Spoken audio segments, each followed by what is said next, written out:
Greetings, ladies and gents, and welcome to the latest chapter of Ars Magica, taken from the subreddit HFY. All the relevant links are down below, and please like, comment, and subscribe like any good minion of the algorithm would do. And as always, I hope that you enjoy. I'd quickly like to thank the following Tier 5 patrons and channel members for supporting the channel. Data Magnet and Bob the Dragon. Thank you very much. Chapter 26.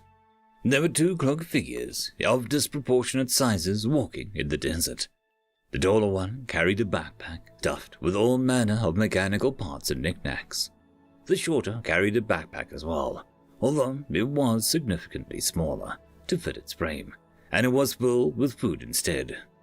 The two figures were also separated by gender as well as a vast age difference, as the male figure was nearly what could be expected to be at the end of its life, and the younger female seemed to only just be the beginning of hers.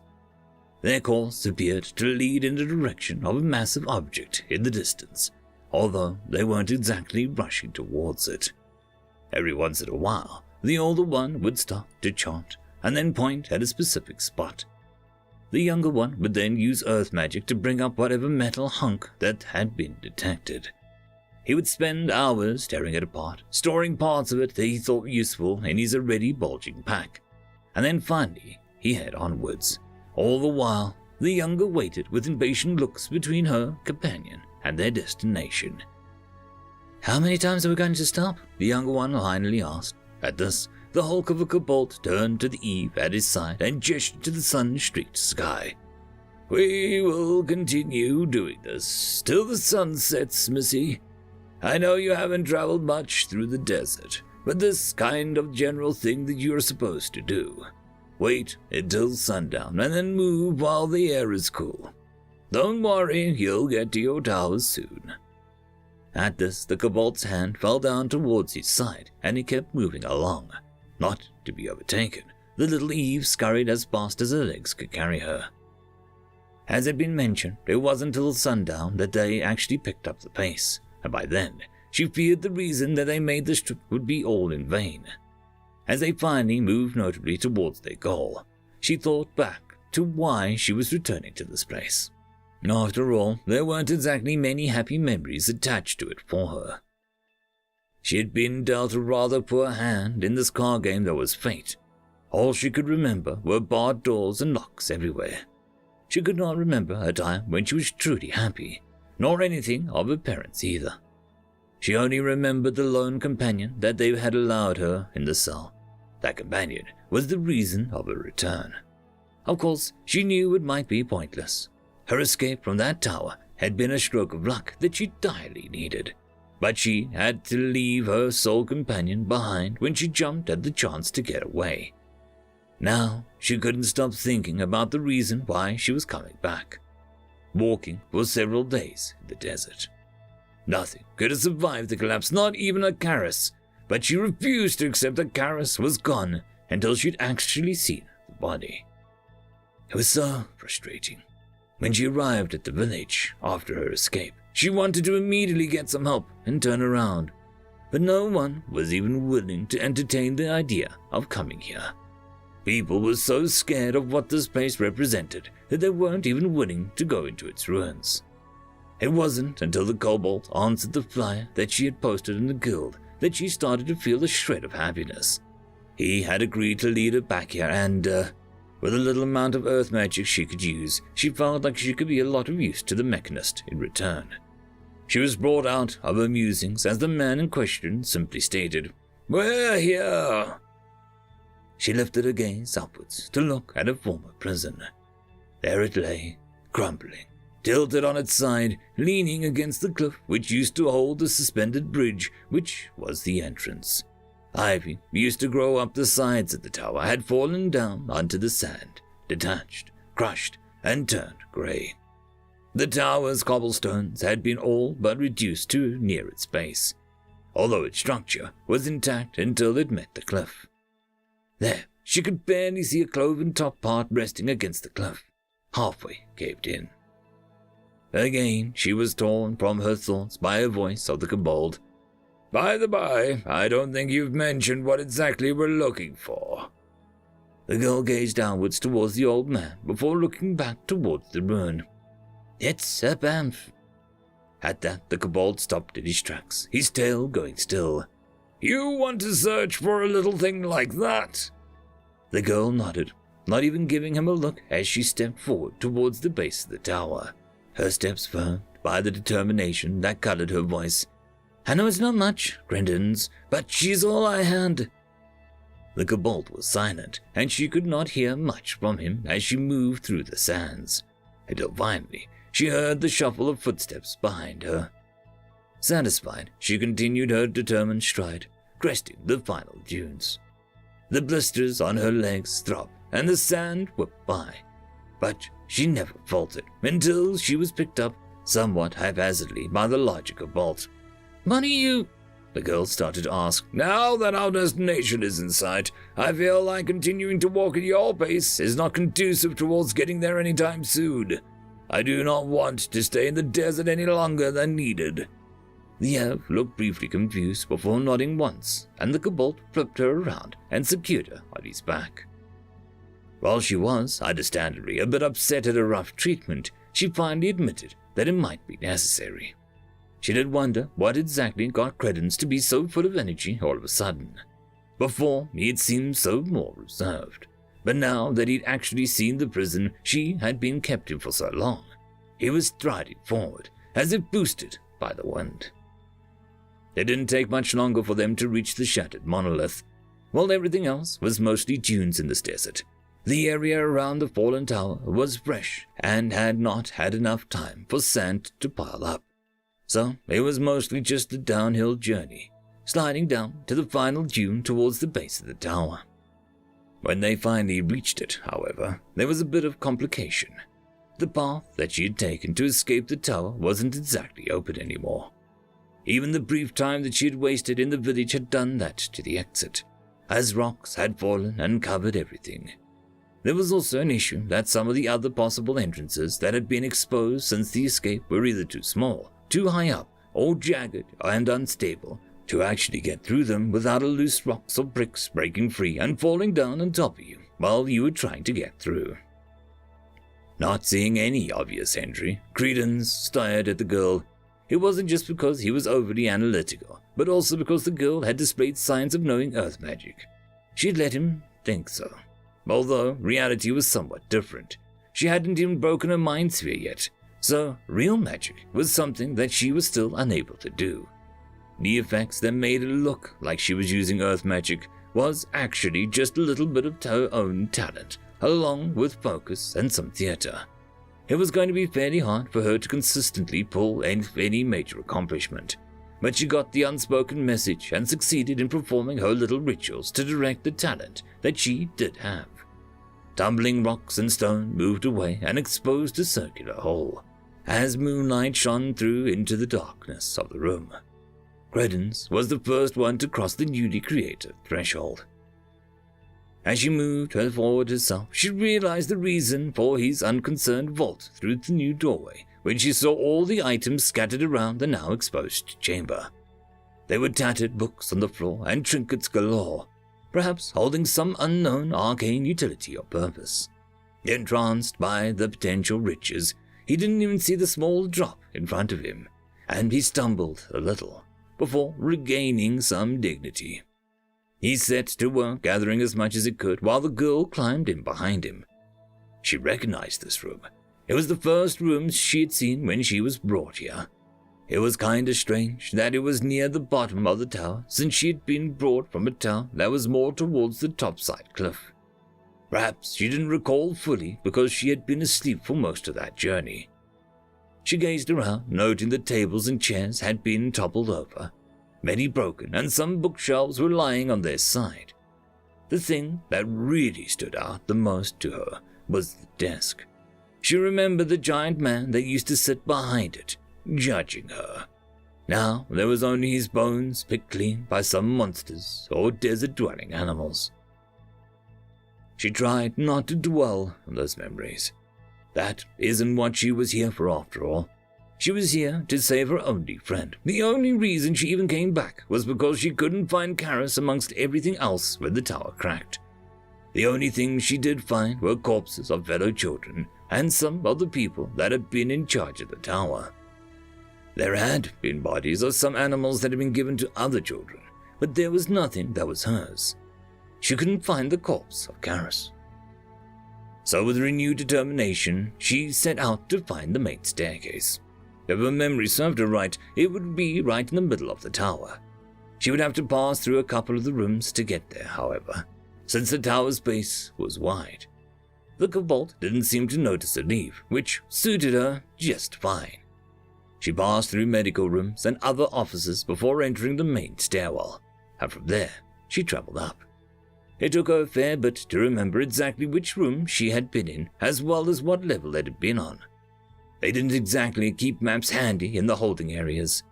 However, from what she could tell from the inside, the holding facilities had been near the middle of the tower, maybe 3 or 4 floors below where the top had sheared off. As she passed up the stairs, she noticed things that she hadn't when going down before. There were claw marks on the walls and gnaw marks on the bones, and even loose teeth scattered about. She knew that there were desert beasts out in the wilderness, and sometimes they had entered the tower by mistake. But from the way that the managers had talked about it, that was usually mostly a nuisance. They weren't ever big enough to actually pose a threat, only coming in to about chin height. So, seeing something with a jaw big enough that could gnaw bones and nearly swallow them, from what she could see, made her friend. Although she figured the beast mostly stayed in the lower portions of the tower, since that is where the exits and entrances were. Plus, the environment was all wrong near the top, since it led out into the grasslands, which covered the top of the cliff, instead of the proper deserts below that most of the beasts came from. So while she was a bit upset from all the evidence of beast activity, she was certain that her kobold bodyguard could keep whatever it was at bay, if not destroy it entirely, if it were to enter the tower from the base. "Karis, are you there?" Her voice echoed out through the tower. It seemed to bounce a bit before coming back to her almost mockingly. She ran through the hallways, looking through each of the cell doors, continuing to call out, even raising her voice to almost yelling. She was sure that Credence could even hear her, as far down as he was, a couple times. It wasn't until she arrived at her old cell that she realized that maybe Karis wouldn't be there. Then she heard something, almost like a whisper. "Karis!" She kept calling, hoping to get her BAMF to speak up, maybe even let her triangulate its location. She was hearing more responses now. They were obviously an answer to her calls, and she could tell that it was getting closer. It wasn't until she got to the main room of the floor that she realized what had happened. There, tucked away under the rubble and dug into the corpse of a fallen god, lay her friend. She recognized the god mainly from the ID that had fallen out of his pocket, as their face was now unrecognizable. That god had been someone who seems to get joy out of kicking Karis whenever she was around. She leapt forward and wrapped her arms around her friend. She could feel gentle licking on her face, almost as if Karis was trying to lap away the tears on her face. She'd done it. She'd finally gotten her friend back. Now all there was left to do was head back to the village and live out the rest of these days in relative comfort and in silence. Maybe even pick up farming. Who knows? She hadn't even gotten a class yet after all. However, before she was feeling happy, now all she could feel was sadness at what happened. Her friend being alone in this tower for a whole month without her. She whispered words of comfort to her only friend, until Credence showed up. "Marlon, thank merciful, what is that?" She looked up to find him standing over her. Confused, she tilted her head. "What are you talking about, Credence? This is Karis, my BAMF." She held her up proudly as she patted the furball furiously. Its tongue hit the floor and its ears pricked up. "You don't, Credence stopped. It was clear to him that Maiden couldn't see what her BAMF had become. It wasn't any fault of her own, of course. Not many children could tell the difference between beasts and monsters, after all. With that, the kobold realized that he had been presented with a decision he didn't think he'd have to make on his journey. Either he let this thing live and hope that nothing happened, or he would have to take it out. Each choice came with its own problems. The first was to let the thing evolve however it wanted to. However, knowing monsters, it would grow large enough that emotions like happiness could no longer sustain it. The other was to kill it, here and now. That, of course, is the only viable option for him. However, that choice also came with its own issue. The girl. Thinking on it, he was saddened to find the only one possible choice. Nothing he could make or get could solve this without him knowing the cause of the problem itself. Once he killed the monster, he doubted that she would retain any will.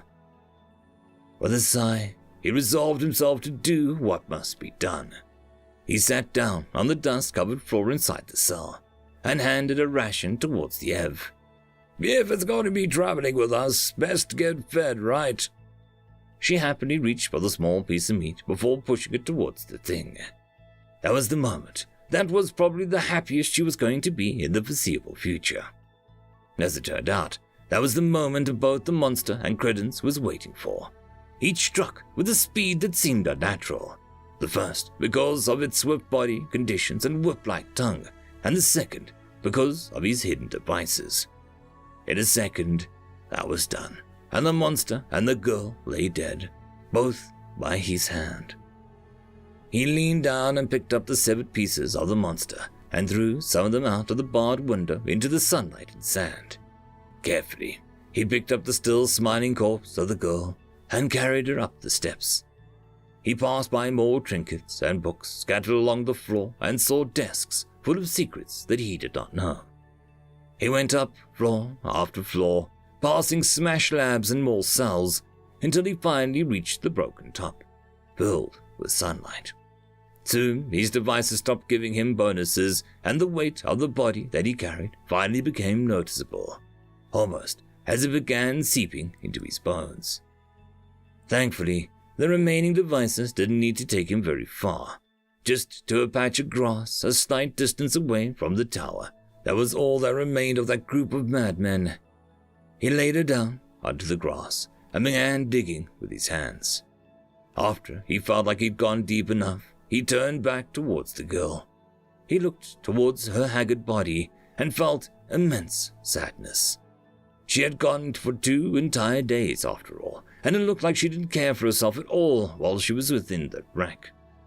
At first, when he realized that she had separated from him and he stopped hearing her calling out, Credence had thought that perhaps the silence that stretched from her untimely cut cries had been her falling prey to a beast that had taken up residence within the tower.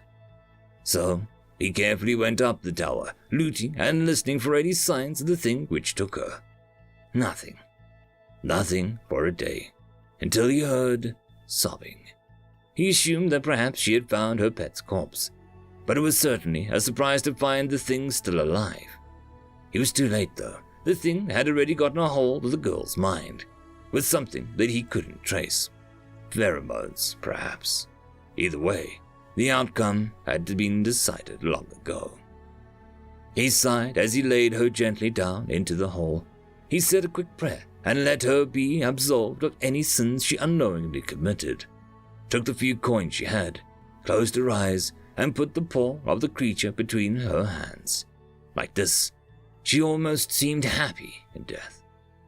Then he began pouring the dirt back over her body. Throughout it all, he couldn't help but stare at the wound he caused, the large hole in between her eyes, the edges splash burned. Once she was covered, he set out to gather wildflowers and plant them around the spot. Now it could be properly called a grave. He left some parting words upon the grave before dealing with one last task. He looked back towards the tower from the cliff and thought back on all the books he found and read inside. He sent mana pulse towards the devices he prepared at the base, and an explosion ripped the foundations of the tower. Instantly, flames leapt up from both sides around the monument.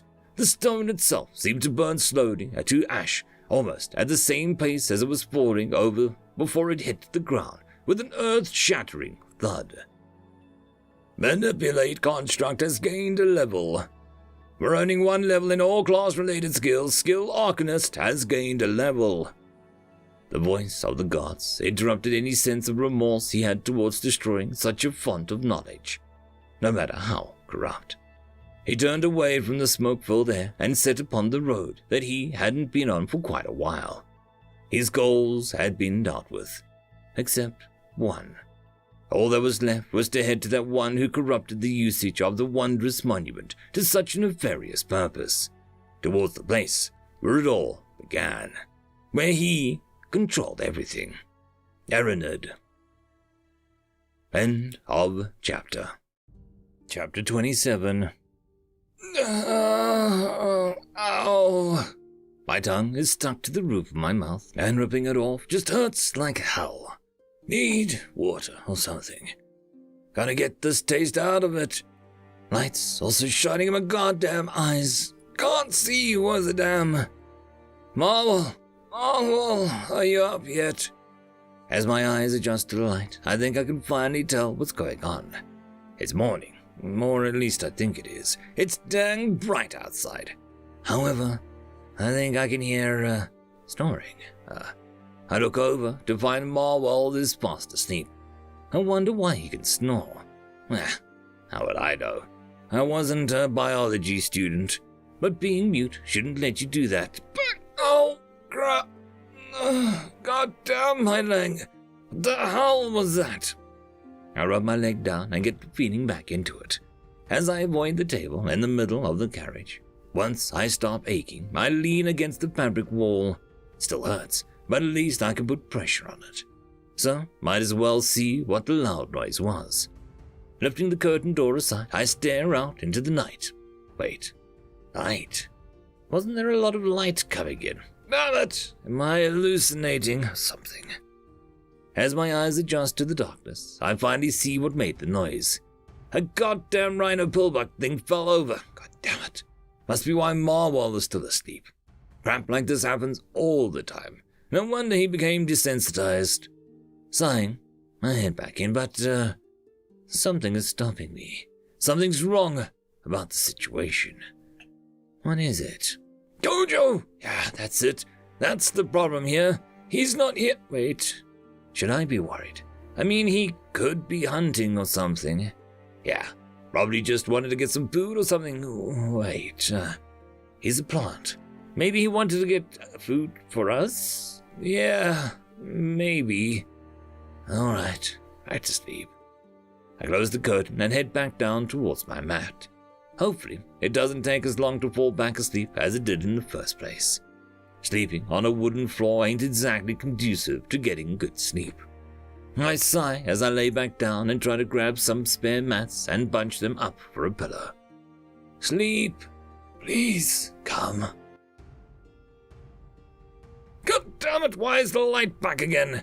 It's the morning. Ow, what the hell? I sit up, rubbing my head. I think I rolled over in my sleep or something, because the back of my head feels like crap. Wait, is it morning? For real this time? I open my eyes to find Marwell sitting at the table in the middle with the ready-made sign next to him. Took you long enough. What do you mean? He looks over, notices I'm awake, and switches the board over to a pre-written one. It's way past sunrise. You should have been awake a while ago. Look, no one decides my sleep schedule, least of all me. I can't control when I go to sleep, or even if I wake up in the middle of the night due to a goddamn mount we have. At this, he looks fairly confused and actually writes down something, probably for the first time today. What do you mean? He slept like a baby, didn't he? Didn't even hear any of it. All the goddamn noises it made running around kept waking me up. At this, his eyes gain a bit of mirth as a gasping laugh rolls through the carriage. Finally, he stops and sighs before looking back towards some papers in front of him. What are you looking at? He looks up at me and holds up a paper point and a bunch of symbols. It kinda translates as, expenditures. Crap, am I being a burden on you?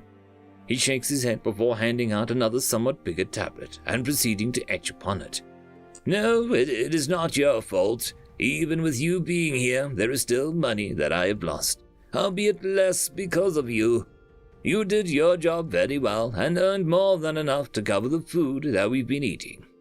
Curious, that still leaves the question though. Why are you in debt if you sold so much? He points to another parchment. Reparations. Ah, that still doesn't explain shit. What? He sighs before wiping away the stuff on the tablet. I sold people products and they blame me for the issues related to them. Now I could stop asking questions. I need to finish all these calculations. I need these tablets for that more than answering your questions right now. Ah, bills. Yeah, probably would be hard to deal with it if you didn't have access to a calculator to do most of the functions. Wait, I could learn their symbols for math, then No, wait, why the hell would I do that? It's confusing enough to see symbols shifting every so often. I don't want to deal with math again.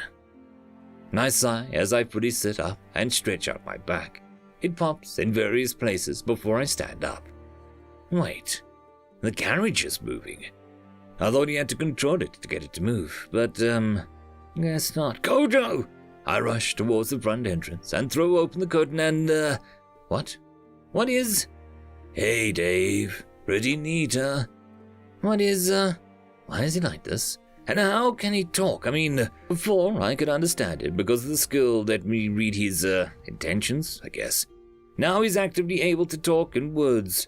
Sure, I'm still have to translate, but it sounds similar to most of the other voices I've heard. Hey, Kojo, why exactly are you, There, on the driver's seat lay Kojo. Now, you might be wondering, in a logic, how exactly could Kojo sit on a little rickety-dinky bench? He's not exactly people size, and his weight alone would have broken it.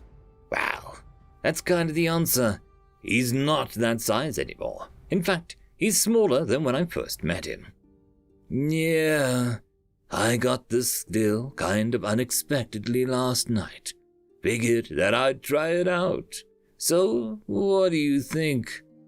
Should I give him my honest opinion? No, I shouldn't. It wouldn't be nice to say that to him. I think that is perhaps the coolest thing I've seen all day. There, an answer that is kinda true, given that most of the day I've been seeing taxes, or something like that. Yeah, I knew you would like it. Now, no one can see me coming. I am the perfect hunter now. No, don't betray me. You can't, no smiling. I can feel you trying. Just don't, no matter what happens, don't break. Yeah, combat advantage is great now. I don't even know how I said that with a calm voice. My friend smiles at me as he pumps a paw into the air. Now you don't have to worry about me being seen when there's no trees. Why must you do this to me? I can't hold it anymore. It's coming out without any pretense. I pick him up and squeeze. I'm sorry, man. Just so huggable now. No, it's not. He's just cute. For some reason, my big intimidating woven treant has turned into this little mossy pup. His legs that used to be massive trunks now seem to only be growing bark. His ears, which were before wooden knots, can now move a fair bit more due to the flexibility of the softer wood. His moss, thankfully, didn't leave his body, and only made him look fluffier than I'd expect him to be. His teeth, while still sharp, seemed to be a bit more well-adjusted in his mouth, where before they were a tad too big. His tail is also shorter and has the same amount of moss on it as before, so it's even fluffier. I can't not hug him. I'm a dog person now, damn it. It's okay. I know you wanted to do that for a while now. You kept trying to while you were riding me, after all. No, it's not why I did it. Sure, back then I had to make sure that it didn't fall off while you were speeding across the plains. But not now, though. No matter what, I will take the secret to my grave if I have to. I don't want him to feel like I'm being demeaning to him, after all. How'd you even do this? I relaxed myself and laid the little pup on my lap. He can fit on my lap now. Must resist urge to pet. I guess it was me hunting enough or something. Wait, he doesn't know. Should I? Wait, yeah. I can just analyze him. It should pop up what had changed. Name, Kojo. Race, Timber Marafosa. Affinity, Fauna, Holy. Class, Ondas Chosen, level 10. Title, Loyal, Warrior, Intuitive, level 5. HP 3550, MP 1440, AP 500. Chosen. What the hell is that? Wait, didn't Kojo mention an Onda before? Like it was a god or something. Wait, does that mean there's a god watching him right now? Don't know if this is a good or a bad or whatever have you. Best to just congratulate him. Plus, if that god gave him this ability, I don't really see how they can be that bad. Plus, he gained an affinity for Holy? Is that really an affinity? Weird. Also, his level went seriously down, but his stats are so good still. I wonder why. Either way, congrats, bud. Didn't expect you to get this kind of thing. The little pup tilts its head before staring back towards the open road. Neither did I.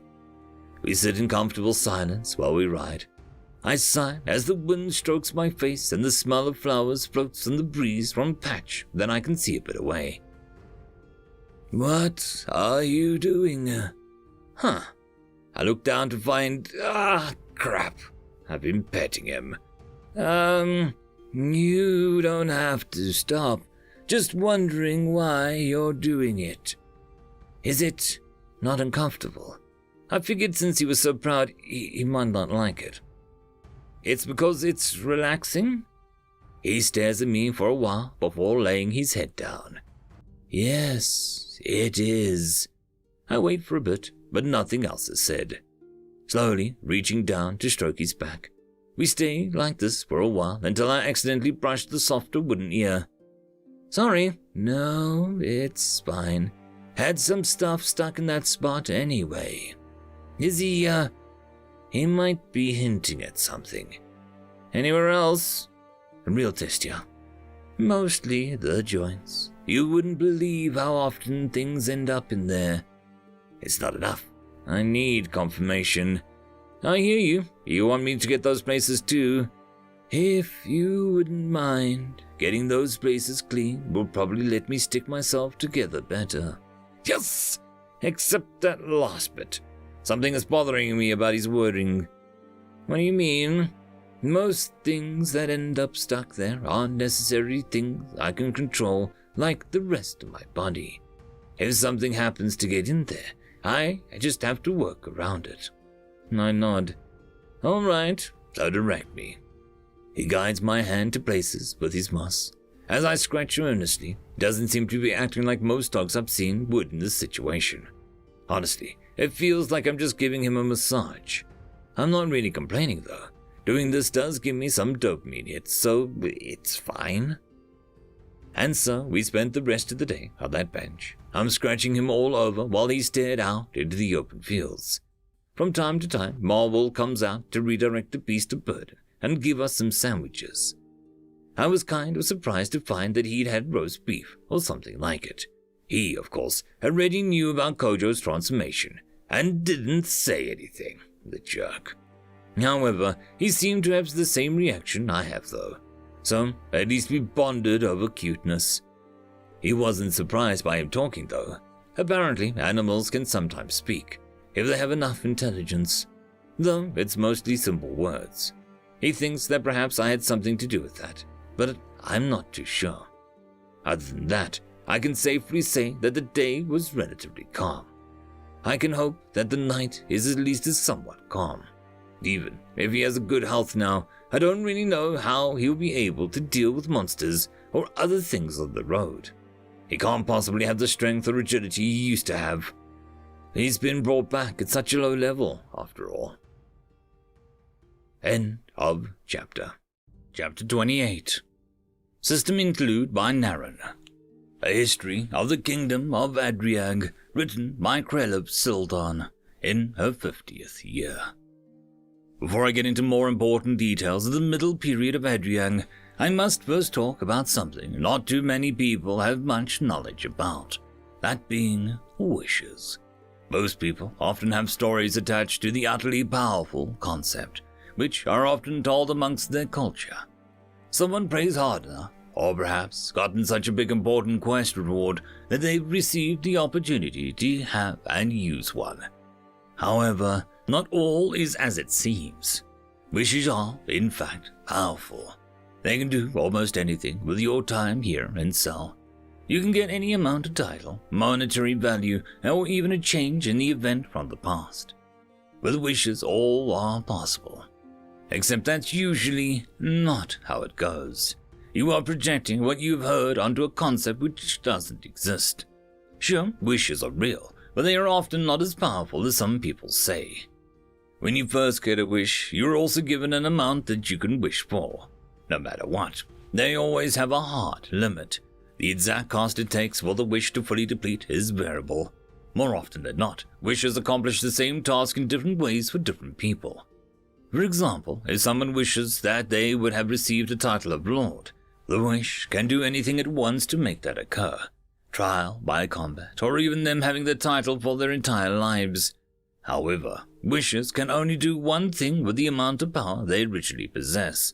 So if someone would have wished for, let's say, a quill, then depending on the power of the wish, the quill could have been painstakingly crafted out of thin air, or taken from across the world to get to their hands. It all depends on the power of the wish. What does this have to do with the history of Adriang, you may ask? Well, the whole middle period of the kingdom was, essentially, a major turning point in its history. Originally, that was when the kingdom would have fallen. That was when the Bast would have taken over the corruption of the state at the time. However, because of the third prince, Galindor, that didn't happen. You see, somehow he'd obtained a wish, and he wished that the fall of his kingdom had never happened. You might think that this could happen more times than we can count, but unfortunately, or rather fortunately, this is the only case where the wisher remembers making the wish. He, of course, made a little autobiography early in his life, to better get the details of what exactly happened to cause his kingdom's downfall before he lost it to time and memory.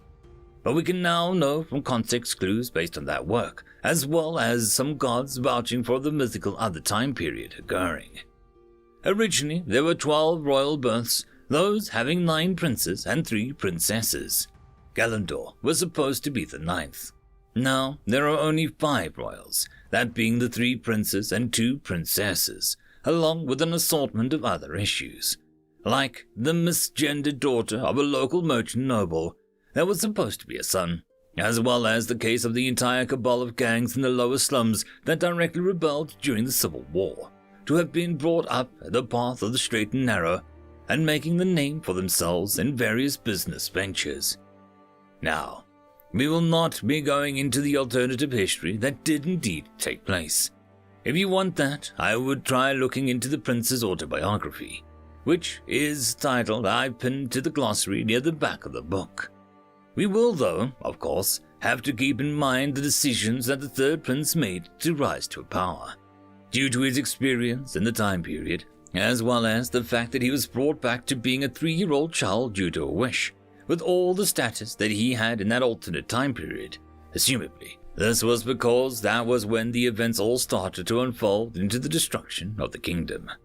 But what we can't not and could not know, gods aren't really talkative about wishes after all. So keep that in mind as we head into the first appearance in court. We glean that, Sir, there's smoke on the horizon. Instantly, Valdor stood up from his chair. He glanced away from the dining table towards the man who stepped through the curtained archway. What? Is that all? Is you coming in here disturbing my dinner I'm having worth it? He angrily strode towards the shivering man. He was right to be scared, though. Velda was an elf, an earth affinity, so he could accidentally kill someone if he squeezed someone's throat too hard.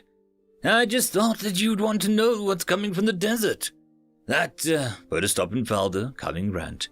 Fire, in and of itself, wasn't necessarily something to be concerned about. Many people often camped outside the city walls and waited to head inside, either to sell wares, sightsee, anything that they might want to do, really. Even touch upon the underground markets held by Iranan's main lord, Valda himself. However, no one came along the desert path, not since he abandoned his outpost. That could only mean one of three things. "Did you see signs of monsters on the road coming?" The little bast shook his head and he stepped up the cragged face of his boss. "No, sir. No one on the towers did either, but there was too much smoke in the air. It was like a dark cloud growing." This made Valda frown. It wasn't uncommon for fire monsters to be born occasionally in the desert. That was where the affinity most naturally occurred besides active lava mountains. However, a plume of smoke made him wary. If they hadn't seen any monsters coming now, that most likely meant that it was a bigger monster than the usual 2-meter tall ones. Or it could have been that building. But it had been too long now. Anything might have reacted poorly with anything else. Should have had the aether dissolved by now. "Prepare our men. We have them assembled on the walls. I feel like something big is coming." The bast held a paw in salute before going back through the curtains. Valda sighed as he looked back towards the dining table. There, sitting atop it, was a particularly rare delicacy called cobalt. Its tail had been cut off, of course. That was the most delicious part of the thing, at least in Valda's opinion. Unfortunately, his chef might have to cast some ice magic to better keep this cooled. "Hello, get some ice mages. I'm going to have to postpone dinner." His shout echoed across the room as the door opened up on the other side of the room, revealing a rather young Ev. "All right, sir. Anything else?" Valda thought for a moment before shaking his head. "No, that's it. Wait, no. Prepare me some chocolate wine I've been saving. I think after we beat back the beast, I might celebrate my 10 years here." The Eve nodded its slightly leafy head and it headed back into the kitchen, while yelling for ice. Valda chuckled. He always liked his subordinates, especially the chefs. They catered to his specific diet particularly well. As he headed towards the curtained exit, he stared back at the table. He thought to himself he shouldn't, but he couldn't help himself. He went and stuffed his mouth with a couple fingers and left. As he crunched through the bone and scale, his legs took him through the hallway towards the stairway up. "Mind did I have to build all this below ground?" he thought to himself. "It's not like anyone actually cares what I do out here." He passed by a couple doorways, with some containing the tests that he'd done in the tower, while others contained successful tests. He could tell which were successful based on the sounds they made in their prison. Those that were silent had succeeded. Those that hadn't were still screaming. He headed up the worn stone stairway. Moss covered some of the steps, offering a natural spring into his step as he headed upwards. Before he reached the top, he headed off into the illusioned wall. His underground network headed throughout the important buildings within the city that he was lord of. Thankfully, he chose the right hallway, as this one had a sigil of the barracks upon it. He headed down the dimly lit path as the next wall came in front of him. He pressed his hand against the side into the groove, and it slid open for him, revealing a dimly lit storage closet. He walked through, sealed off the entrance behind him, and sent out his senses. When he received nothing, he stepped through the closest door and headed towards the walls, passing through the corridors, before reaching the training square. He had to reach the walls to give a rousing speech, of course, but there was something that he had to do first. That was to actually see the darkness for himself. He steadied himself before he jumped off the cobble towards the highest tower in the land. As the wind whipped past his face, cutting grooves along his rocky eyes, he prepared his legs to receive such a hard landing. Getting up was easy for him, but falling down was insanely harder without breaking something. As he fell towards the tower's top, he cast Absorption and Slow until he hit his target. Thankfully for him, he had managed to cast enough instances to not damage the tower in his fast descent. There was no one else manning these particular ramparts too, so no damage was done to any of his men. Unfortunately, now that the wind was out of his face, he could finally clearly see why the commander had come down in such a rush. There, seemingly sitting upon the horizon, meeting the meadows leading to the desert sands, was a smoke as pitch black as the night. Seeing it made him remember something from a long time ago. "So, you're still alive, Crittons? Sorry I put off your execution so long. On the bright side, your meat will definitely taste better now that it's aged. Who knows? Maybe Goddess Balloon will finally give me that wish I need, once I eat you." "Hey, Marvel, is a dark cloud usually considered a bad thing around here?" Yes, it is." End of chapter. Chapter 29. Jesus motherfucking Christ, Marvel! Becking hell. Fell backwards onto a goddamn table. Even Kojo just flew around the back of the carriage. Thankfully, the rope holding the canvas is strong. Otherwise, he should have just flown out the back. I get my bearings as I try to climb back up from the floor, rubbing the back of my head. Of course, no answer comes in response to my cries as the carriage seems to bounce even more along the road. Dave, could you maybe get him to slow down? The carriage is throwing me around and making me nauseous. I turn my head to look at Kojo. Oh God, buddy, you've turned upside down. You're right, I've got to stop this. I push to my feet and steady myself. The movement of the carriage adds a side-to-side wobble as well as the bumps, so I brace myself to move forward on sea legs. I hobble my way past the table towards the front of the carriage and pull open the driver's side curtain. There, Marwall is frantically whipping at the reins and wait. How is it that you know what? Not even going to question how the rhino pillbug is still pulling the carriage while it's rolling. Marwall, what the hell are you doing? Kojo's been thrown around the back, not to mention I hit my back on the table. My attention is drawn away from him as I finally look to the horizon. There, slightly to my left, is the city I think that we've been heading to for most of the week.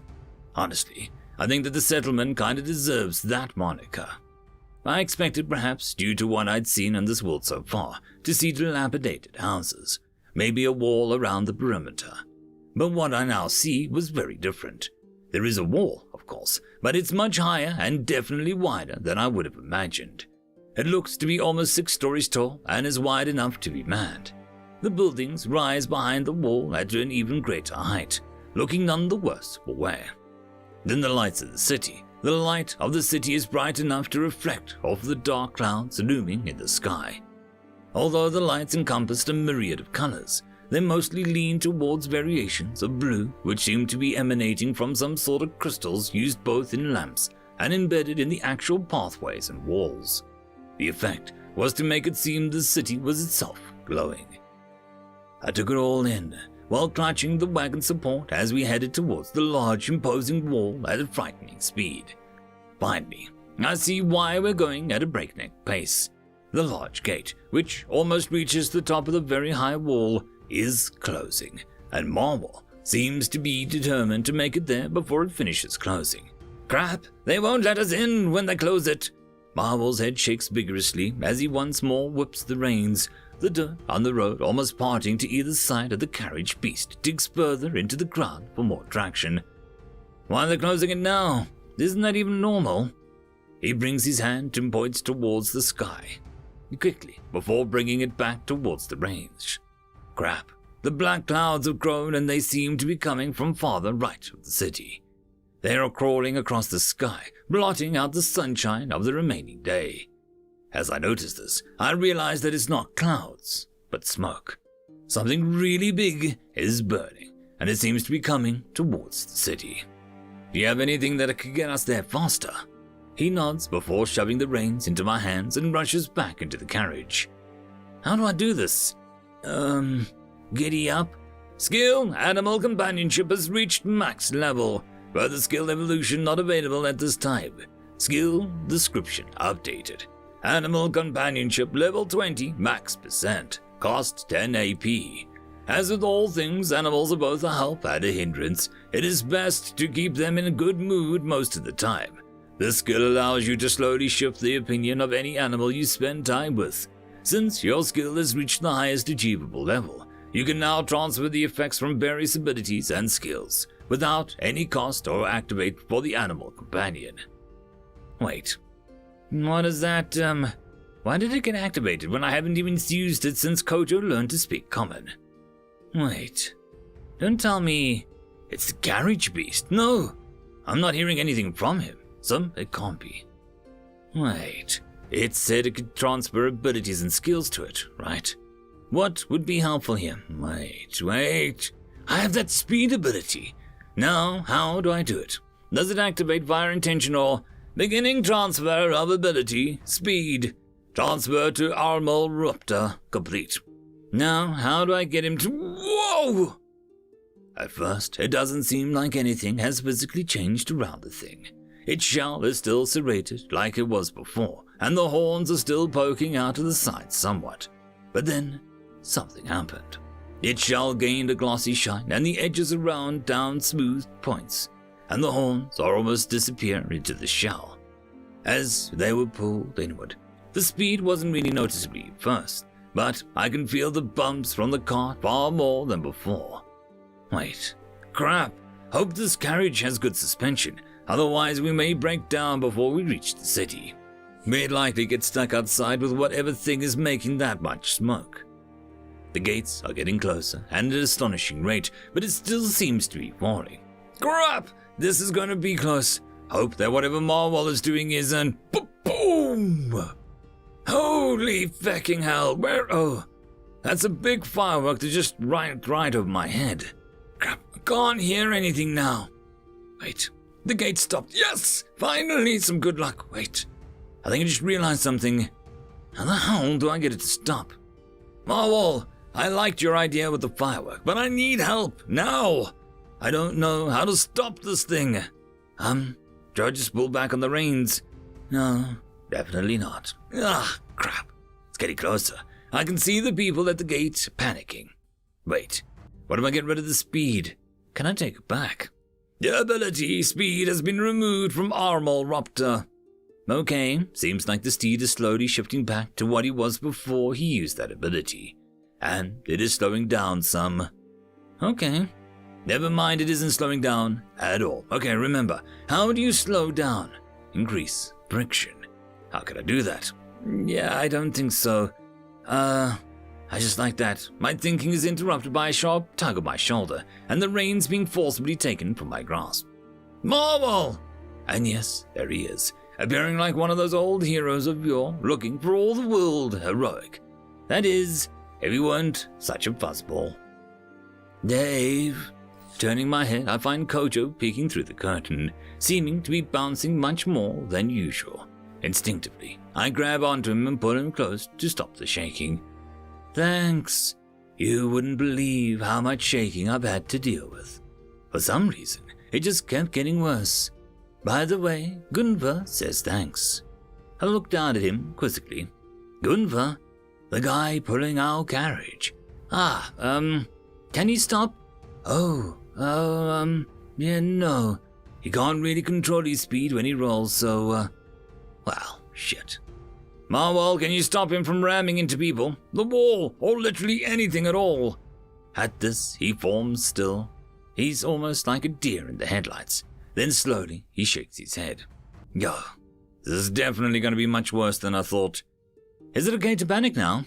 He doesn't give a response, but then again, I don't really think he needs to. Alright, anything at all. Just think of something, goddammit, wait. Growth, I could just, yeah, might work. If we aren't going too fast, growth time to Sonic at this bitch. Reaching deep within me, I pull my mana and full speed it as much as possible into the spell. I'm not too sure if this will work exactly like I'm thinking, but if I can influence how the grass is grown, maybe I can do one of the old-fashioned Mobius loops. But I guess the question is, how do I pick grass that can do that? 'Cause that's all I got around here, other than a few flowers. Wait, I have the mini-map thing I can do. Just select an area in front of me that's a bit way and just start there. Directing my magic through my spell, I can feel my mana flow through me into the floor of the carriage and through the ground. I didn't feel that before. Weird, but I guess what I'm asking for is going to use a lot of mana to do, so it makes sense that I feel something significant happening. And there it is, the grass growing, intertwining, knotting itself, and yes, I got it! Alright everyone, I suggest you to hang on to something. If this works, we might end up upside down or mashed up against the floor. At this, Barwell looks back at me, almost questioningly. Then he sighs and pulls a lever next to him. The carriage got disconnected. Well, I feel stupid, but at least Gunvar will be able to... Wait, no. He just plowed through the loop and started going in circles. Well, it's a good thing there's something we can do to stop our carriage, and not a moment too soon either. As we pass by the gate of the wreckage of the looping steed, we find ourselves right in front of the gate. One of the two guards comes up to us, and one left behind, who looks like a bast, just with the different fur colorings. Seems to be in a huff before turning his attention back to the crankshaft on the other side. The one that is approaching us, I think it's an Ev, judging by the general body shape, and how it seems to be made up of grass around us. He, I think, whistles in amusement at the whole affair before turning towards Marwal. Well, can't say I've seen something like that in a while. Anyways, let's get inside. Think a monstrous attacks are coming. By the way, welcome to Araned. Hope you enjoy your stay. End of chapter. Chapter 30. The guards let us in almost too easily. I'd have thought there would have been some security or something, but they almost pushed us in as they closed the door. They also pushed in our steed, Gunvar, or maybe Warwall may call on him. I don't know. But it didn't take too long to hook him back up into the carriage and continue to drive farther into the actual proper town. When I was done doing the work to get the beast back into its harness, I finally noticed my surroundings. I've got to say, I didn't really expect something like this. Judging from how dilapidated the previous villages were that I had been in, I expected some kind of widespread economic recession or something. But these people seem to be doing fine. As we guide our carriage away from the gate, bidding the two guards goodbye, my eyes come to view the streets. The cobblestones seem to fit together almost seamlessly, and for some reason they're clean. That doesn't seem right. These people live in the medieval ages, don't they? Shouldn't they have poor cleaning facilities? I'll just talk it up to magic and move on. If I can use it with much less issue, I expect others can do it so as well. The buildings also look good, I guess. I mean, there doesn't really need to be much of the way of dirt and detritus on them. Sure, there was grass and such outside the paths and even some gardens dotting around, but any marks you could find don't really seem to put there by accident. Everything on the building guides the eye towards either the windows or the doors. Some had signs displaying pictographs, while others had actual words. I mean, they seem to be medieval buildings, but they seem to contain more the essence of Holland than any regular European influence. Yes, I know how weird it is for me to know about buildings, but the truth is that I started college with some classes in architecture. Ugh, I learned from that mistake, but I did pick up some odd tidbits of information as well. The thing that most caught my eye, though, was the lack of people in the streets. There was hardly anyone traveling on the streets, other than the various ebbs, basts, and other things I hadn't seen before, rushing to head into buildings. Too quickly for me to really get a proper look at them. Why is everybody rushing around? Shouldn't the walls and guards actually protect them? While contemplating, I noticed Kocho escape from the confines of the carriage and look past the curtain, seeming to study the various people outside. Well, monsters are bad. Marwal nods once before snapping the reins and making Gunvar roll a bit faster through the streets. I looked questioningly at him before snapping my attention back to Kocho. Why are monsters so bad anyway? Aren't they any different than regular animals? Kocho looks almost offended. I think he does.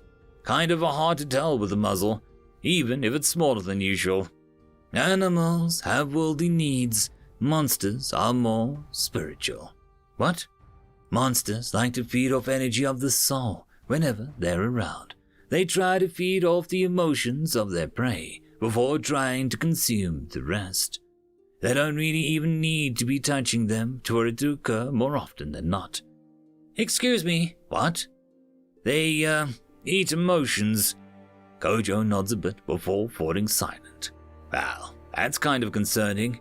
Then again, how the hell are motions actually physical, tangible things? You know what? Maybe I can find a god or goddess of knowledge or something, and they can tell me what's what. I'm sure I have some knowledge that he'd like in return if he's not willing to just give me that information. We move through the town, and I keep looking around, fascinated. Eventually, I notice that we're slowing, and we pull over into a somewhat open section just off the street. Oh wait, I just noticed a sign on the building. It's got a bed on it, so it's probably an inn or something. Nice. I get to see what money's actually worth, except we aren't stopping and instead are just turning into a shaded alley. Marwell, the inn was back there. He nods before seeming to slow down to a crawl and proceeds to park the carriage right here. Is there an actual reason why we're stopping in the ass end nowhere? He nods before jumping out of the driver's seat. He motions for me to get off, so I grab Kojo by the mossy scruff and jump off too. Hey, that hurts, you know. Sorry, Kojo. Figured it would be better for me to carry you now for a while, considering. Kojo seems to ponder it for a while before relaxing himself. All right. I guess it's your turn to carry me anyway. Onward. No, Dave, don't squeal. It's not adorable. Who am I kidding? He looks like a puppy Superman. Just don't draw attention to it. I bring him to my shoulders so that he can find a good seat for a while. After he gets in a comfortable position and grip, I turn towards Marwell and, Marwell? What is that? He looks to be holding something weird.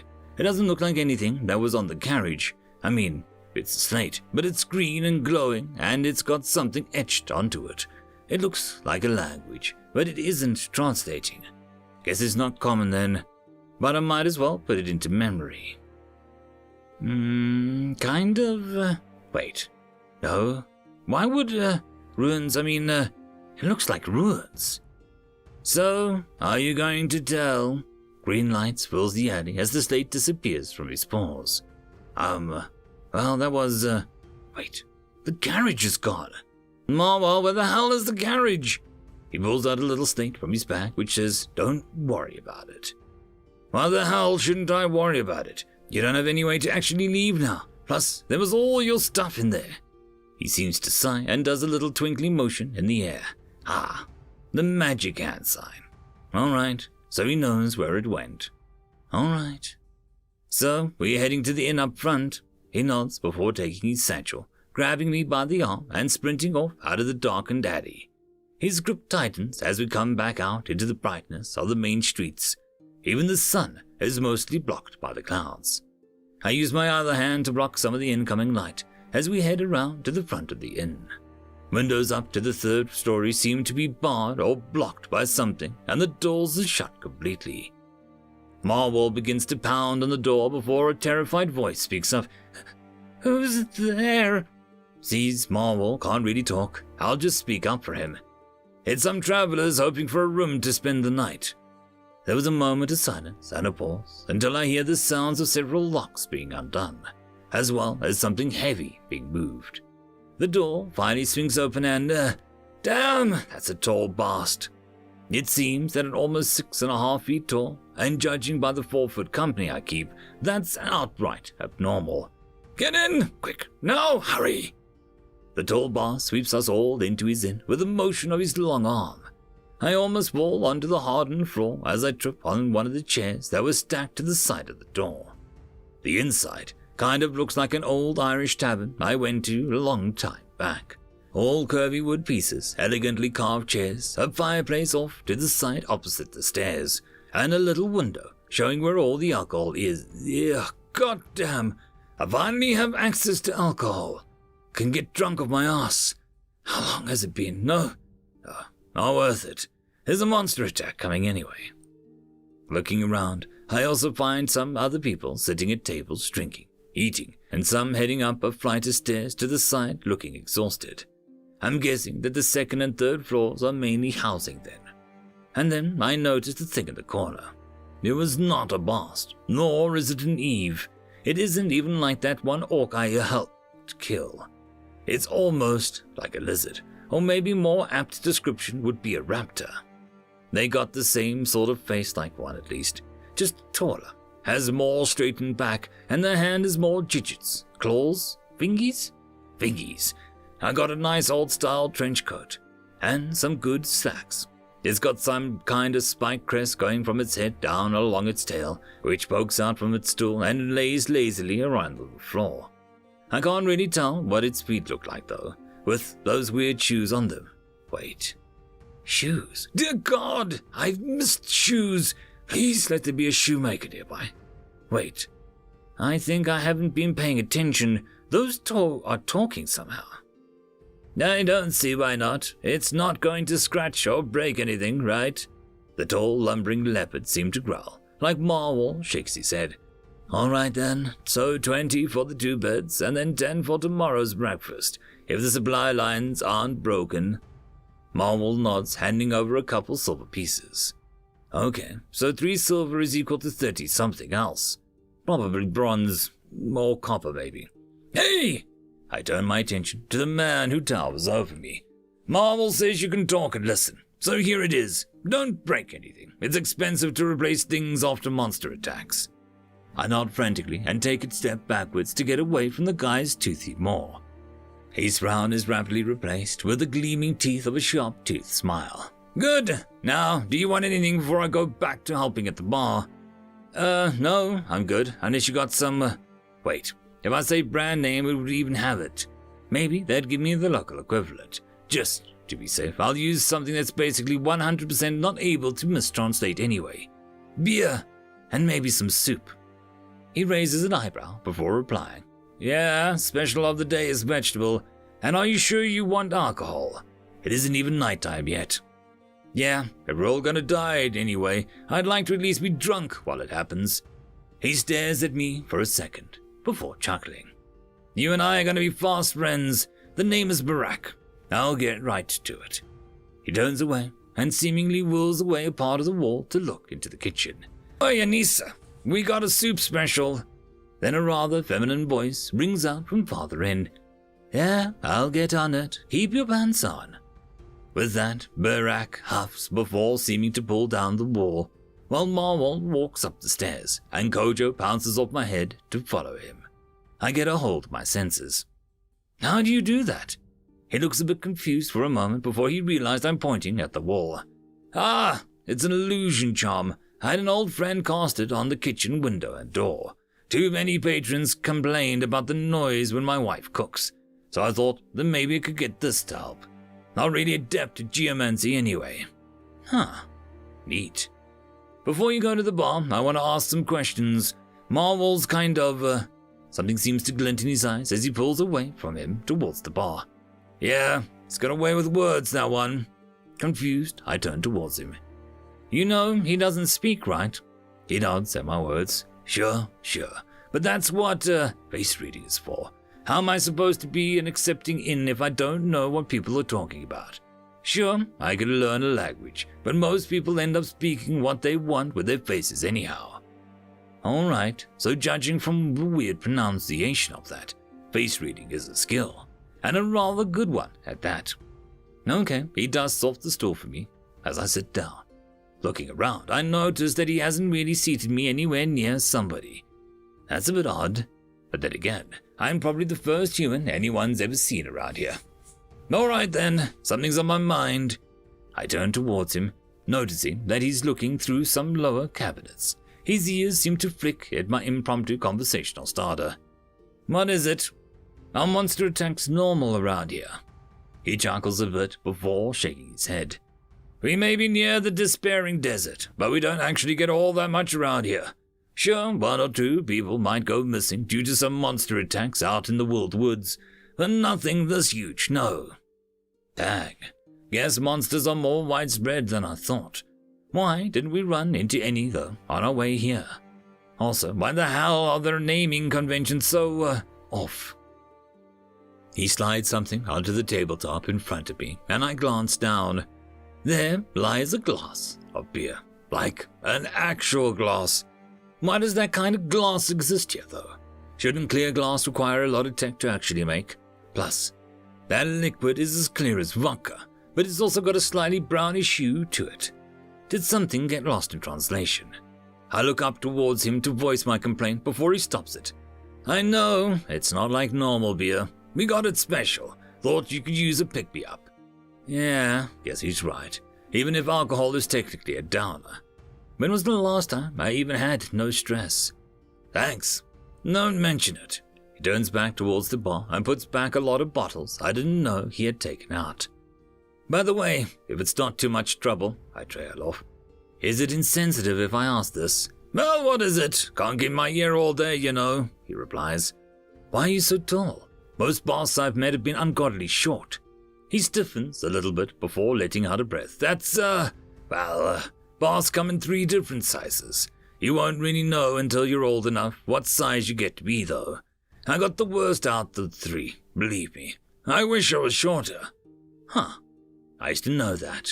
Guess tall guys aren't really that desirable then. Well, here's to you finding a shrink spell or something. I reach towards my glass, lift it to the sky, and then bring it to my lips. The cherry sweet and sour mixture hits my tongue. But as I try to detect what flavors are actually in this, I notice that there's a buzzing sound and it seems to be getting louder. What the hell is...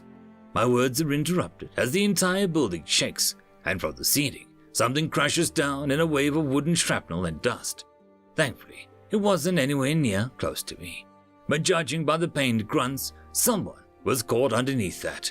Crap, did a monster just get past the walls or something? Gotta analyze that quick. Name, Faldor Victaro. Race Ev, Rock. Affinity, Earth Stone. Class, Berserker, level 70. Lord, level 50. Titles, Lord, Balloons Loyal, Cannibal. Level 102. HP 92,820. MP 765. AP 50,000. Well, I think we're fucked. End of chapter. And that, my friends, concludes this video. I hope that you enjoyed, and if you do, please consider supporting the author, even by popping over and leaving a thumbs up or a nice comment, just to show your appreciation for the story. However, if you wish to support this channel, there are links down below which will help immensely. I will see you all in the next one, and until then, I hope that you have a fantastic day. Cheers.